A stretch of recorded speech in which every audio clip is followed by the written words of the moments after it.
అందరికీ నమస్తే అండి. మన ఛానల్ సబ్స్క్రైబ్ చేయండి, లైక్ చేయండి. నారా లోకేష్ గారు దాదాపుగా కూటమి ప్రభుత్వం ఏర్పడిన దగ్గర నుంచి కూడా ప్రధానమంత్రి నరేంద్ర మోడీ గారిని అప్పుడే 4 సార్లు కలిసినట్టుగా మనం సోషల్ మీడియా ద్వారాగా కానివ్వండి, ఆయన వెళ్ళినప్పుడు దిగినప్పుడు ఫోటోలు, ఆయన అఫీషియల్ పేజ్లో ఆయన అప్లోడ్ చేసిన ఫోటోలు ఇవన్నీ కూడా మనకు కనిపిస్తూ ఉన్నాయి. మన 2 తెలుగు రాష్ట్రాల్లో ఉన్నటువంటి సీనియర్ మోస్ట్ నాయకులందరూ కూడా మనం ఇంక్లూడింగ్ ఏంటంటే తెలంగాణ ముఖ్యమంత్రి రేవంత్ రెడ్డి గారు అనేక సార్లు అపాయింట్మెంట్ అడిగినా సరే ప్రధానమంత్రి నరేంద్ర మోడీజీ గారిది దొరకట్లేదు ఆయనకు కూడా.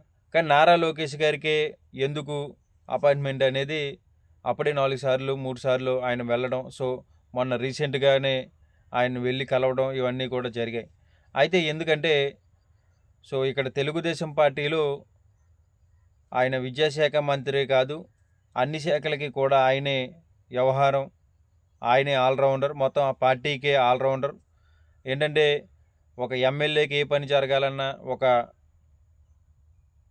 మంత్రికి ఏ పని జరగాలన్నా, ఒక ఐఏఎస్ ఆఫీసర్ ఆ జిల్లాలో ఏ నిర్ణయం అయినా తీసుకోవాలన్నా సరే అన్నీ కూడా నారా లోకేష్ గారిని అప్రోచ్ అయిన తర్వాత నారా లోకేష్ గారు అంటేనే ఆ పని అనేది జరుగుతుంది. కానీ చంద్రబాబు నాయుడు గారు ఏదో ముఖ్యమంత్రిగా కేవలం ఆయన పరిపాలన చేస్తూ ఉన్నాడని మనం అనుకోవడం తప్పు. ఎందుకంటే మనం ఎవరైనా సరే తెలుగు రాజకీయాల్ని పరిశీలించే వాళ్ళకి ఈజీగా అర్థమవుతుంది. అప్పుడే నెగ్గి 15 నెలలు అవుతుంది. దాదాపుగా నరేంద్ర మోడీ గారిని నారా లోకేష్ గారు ఒక విద్యాశాఖ మంత్రి స్థాయిలో ఉండి కలుస్తున్నారంటే మరి దాని వెనకాల ఏదో పెద్ద విషయం ఉంటుందని చెప్పేసి రాజకీయాలు గమనించే ప్రతి ఒక్కరికి కూడా అర్థమైపోద్ది. ఎందుకంటే ఇక్కడ అన్ని విషయాలు పార్టీలు, ఎమ్మెల్యేలు, ఎంపీలు వీళ్ళందరినీ కూడా నడిపిస్తుంది ఎవరంటే చంద్రబాబు నాయుడు గారు అని చెప్పేసి మనం అనుకుంటాం. కానీ నారా లోకేష్ గారే ఇక్కడ తెలుగుదేశం పార్టీలో ప్రధాన పాత్ర పోషిస్తూ ఉన్నాడు. అయితే నరేంద్ర మోడీ గారు కూడా మరి ఇన్నిసార్లు అపాయింట్మెంట్ ఎందుకు ఇస్తూ ఉన్నాడంటే కూటమిలో వాళ్ళు భాగస్వామిగా ఉన్నారు అని మనం అనుకుంటాం. అది కాదు, అసలు విషయం ఏంటంటే నారా లోకేష్ గారు అతి తొందరలోనే మన ఆంధ్రప్రదేశ్కి ముఖ్యమంత్రిగా ప్రమాణ స్వీకారం చేస్తూ ఉన్నారు. అది కూడా ప్రధాన మంత్రి గారికి నరేంద్ర మోడీ గారికి తెలుసు. ఎందుకంటే చంద్రబాబు నాయుడు గారు ఆయన తప్పుకొని ఆయన కొడుక్కి ముఖ్యమంత్రి పగ్గాలని అప్పచెప్పడానికి కూడా ఆయన కూడా సిద్ధంగా ఉన్నట్టుగా మనకు తెలుస్తోంది.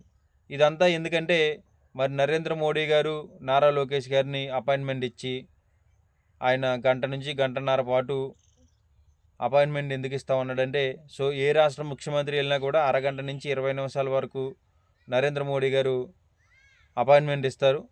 ఆ టైం అయిపోయిన వెంటనే వాళ్ళని పంపించే ప్రయత్నం చేస్తారు. నారా లోకేష్ గారికి గంట నుంచి గంట 20 గంటన్నర పాటు అపాయింట్మెంట్ ఎందుకు ఇస్తూ ఉన్నారంటే నారా లోకేష్ గారు ఈ తెలుగుదేశం పార్టీ అనేది నరేంద్ర మోడీ గారికి కావాలి. రేపు మాపు ముఖ్యమంత్రి అవుతా ఉన్నాడు, ఈ అబ్బాయిని మన గ్రిప్లో పెట్టుకోవాలి, మనం హవా కొనసాగించాలని చెప్పేసి నరేంద్ర మోడీ గారికి కూడా ఈ విషయం తెలుసు. అయితే ఇక్కడ ఇంకొక విషయం ఏంటంటే తొందరలోనే మరి ముఖ్యమంత్రి అవుతా ఉన్నాడు నారా లోకేష్ గారు. ఇది మన ప్రధానమంత్రి గారిని ఎన్నిసార్లు కలుస్తున్నటువంటి ఆలోచించే ప్రతి ఒక్కరికి కూడా ఐడియా ఉండొచ్చు. అయితే ఏంటంటే తెలుగుదేశం పార్టీ దానికి అంగీకరిస్తుందా అంటే 75% మంది ఎమ్మెల్యేలు నారా లోకేష్ గారిని అంగీకరిస్తూ ఉన్నారు. దాంట్లో ఒకసారి 2 సార్లు గెలిచినటువంటి ఎమ్మెల్యేలు ఉన్నారు. కొంతమంది అయితే నారా లోకేష్ గారి నాయకత్వాన్ని తెలుగుదేశం పార్టీలోనే వ్యతిరేకిస్తూ ఉన్నారు. వాళ్ళు ఎవరంటే 60 నుంచి 50 ఏళ్ళు పైకి పడిన వాళ్ళు, 60, 70 ఏళ్ళు అంటే చంద్రబాబు నాయుడు వయసు కంటే ఇంకా చిన్న వయసు వాళ్ళందరూ కూడా మరి వాళ్ళందరూ కూడా వ్యతిరేకిస్తున్నట్టుగానే తెలుస్తూ ఉంది. ఎందుకంటే నారా లోకేష్ గారికి కావాల్సింది యువత. ఎవరైతే ఇప్పుడు 1-2 సార్లు గెలిచిన వాళ్ళు వీళ్ళందరూ ఉంటారో వాళ్ళు మన వెనకాలే ఉంటారని చెప్పేసి నారా లోకేష్ గారు భావిస్తూ ఉన్నారు. కానీ రాజకీయాల్లో ఎవరు వెనకాల ఉంటారనేది అది కాలమే నిర్ణయిస్తుంది. కానీ ఏంటంటే రాజకీయాలు ఆటోమేటిక్‌గా రేపొద్దున ఈ పార్టీకి ప్రజల్లో గెలవదని వాళ్ళు అనుకుంటే పార్టీలు మారిపోయే అవకాశాలు ఉంటది. కానీ నారా లోకేష్ గారిది అయితే పరిస్థితి ఇలా ఉంది. కానీ తొందరలోనే ఏంటంటే మన ఆంధ్రప్రదేశ్‌కి ఇంకొక 5, 6 నెలల్లోనే ప్రమాణ స్వీకారం కూడా ఉండొచ్చు. ఎందుకంటే దాదాపుగా ఈ రోజుకి 15 నెలలు కూటమి ప్రభుత్వం అధికారంలోకి వచ్చి అవింది.